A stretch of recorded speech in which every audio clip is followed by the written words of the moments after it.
Assalamualaikum warahmatullahi wabarakatuh. Perkenalkan, nama saya Rika Nur Ashipa dengan NIM 2010 dari kelas B, mata kuliah Statistik Ekonomi 2. Di sini saya ingin menjelaskan hasil jawaban dari tugas saya nomor 1 dan 3. Nomor 1, tugas statistik Eko 2 halaman 166. Soalnya, VT Devanka Multi Abadi merupakan produsen roti. Mesin lama dapat memproduksi 24 kotak roti dalam waktu 42 menit. Untuk meningkatkan produksi, manajemen perusahaan berniat untuk mengganti dengan mesin baru. Mesin baru ternyata dapat memproduksi 24 kotak roti dalam waktu 40 menit dengan standar deviasi 3 menit dengan taraf nyata 1%. Ujilah pertanyaan apakah mesin baru dapat meningkatkan produksi roti pada perusahaan tersebut. Jawabannya, pertama-tama hipotesisnya kita rumuskan dulu. Hipotesis yang diuji, apakah mesin baru dapat meningkatkan produksi roti? Hipotesisnya H0 sama dengan mu sama dengan 42, H1 sama dengan mu kurang dari 42. Kedua, kita menentukan taraf nyata, yaitu 1% dengan derajat bebas atau DF. Dicari DF ini dengan cara 24 dikurang 1, 24-nya tadi kita dapatkan dari sini. Sama dengan 23.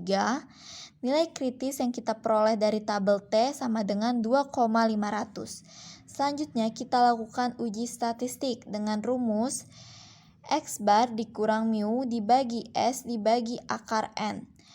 Kita masukkan nilainya, X bar adalah 40, mu-nya adalah 42, dan standar deviasinya 3, dan N-nya adalah 24. Hasilnya minus 3,267. Selanjutnya kita menentukan daerah keputusan dengan nilai kritis yang sudah kita cari tadi, yaitu 2,500 atau min 2,500. Uji satu arah dengan ujung ada di sebelah kiri karena tadi tandanya tuh kurang dari, berarti daerah penolakannya di sebelah kiri. Di sini daerah penolakan H0, di sini daerah tidak menolak H0. Uji kritisnya, nilai kritis tadi minus 2,500 dengan uji T-nya tadi min 3,267. Berarti daerahnya menolak H0. Menolak H0 karena T hitung lebih besar dari T tabel. Keputusannya, pada taraf nyata 1%, nilai uji T terletak di daerah penolakan H0. Hal ini menunjukkan bahwa terdapat cukup bukti bahwa mesin baru dapat meningkatkan produksi roti. Selanjutnya, soal nomor 3, yaitu Yayasan Bakti Setia mengelola 2 lembaga pendidikan, LB-LIA di Depok dan Malang. Survei yang dilakukan pada LB-LIA Depok dengan 24 sampel siswa diperoleh rata-rata pendapatan orang tuanya 4,5 juta dengan standar deviasi 1,2 juta, sedangkan pada LB-LIA Malang dengan 15 orang sampel siswa diperoleh rata-rata pendapatan orang tua 3 juta dengan standar deviasi 0,78 juta. Dengan taraf nyata 5%, ujilah pertanyaan apakah rata-rata pendapatan orang tua di kedua sampel tersebut sama, sehingga mempunyai daya beli yang sama. Jawabannya, pertama-tama kita rumuskan hipotesisnya dulu. Hipotesis yang ingin diuji, apakah rata-rata pendapatan orang tua di kedua sampel tersebut sama, sehingga mempunyai daya beli yang sama. Kita tentukan hipotesisnya dulu. Tanda tidak sama dengan dari hasil hipotesis tadi menunjukkan uji dua arah. Yang kedua, kita tentukan taraf nyatanya yaitu 5%, nilai T student dengan taraf nyata 5% adalah 0,05, uji dua arah adalah 2,026.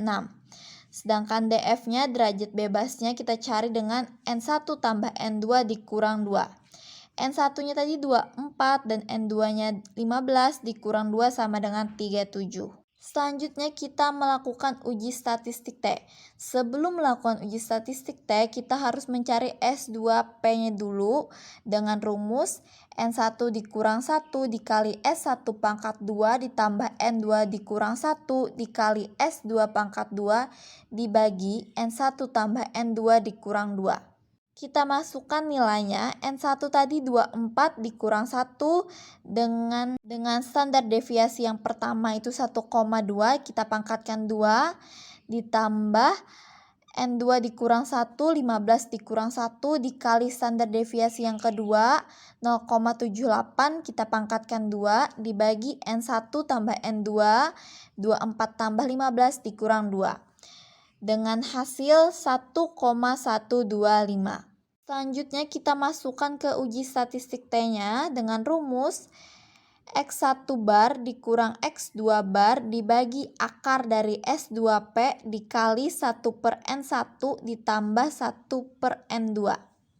Kita masukkan angkanya. X1 bar itu dari rata-rata pendapatan orang tuanya 4,5 dikurang 3 dari X2 bar. Terus kita masukkan nilai S2P tadi di sini yang sudah kita cari 1,125. Kita masukkan dalam kurungnya tadi 1 per N1, ini sama dengan 24, tambah 1 per N2, 1 per 15. Hasilnya 1,5 dibagi, itu 1,5 dibagi akar dari 1,125 dikali 0,1083. Ini kita tarik akar, hasilnya 1,5 dibagi 0,349 adalah 4,297. Ini adalah uji statistik T-nya. Selanjutnya kita menentukan daerah keputusan dengan nilai kritis 2,026. Karena ini uji dua arah, berarti ekornya di kanan dan di kiri. Daerah menolak H0, daerah menolak H0. Di sini daerah menerima H0. Kita masukkan nilai kritisnya minus 2,026 dengan 2,026. Nilai uji T-nya tadi kita masukkan 4,297. Nilai uji T tadi berada di daerah menolak H0. Keputusannya, pada taraf nyata 5%, nilai uji T terletak di daerah menolak H0. Hal ini menunjukkan bahwa terdapat bukti bahwa rata-rata pendapatan orang tua di kedua sampel sama, sehingga mempunyai daya beli yang sama. Sekian penjelasan saya dari nomor jawaban 1 dan nomor 3. Terima kasih.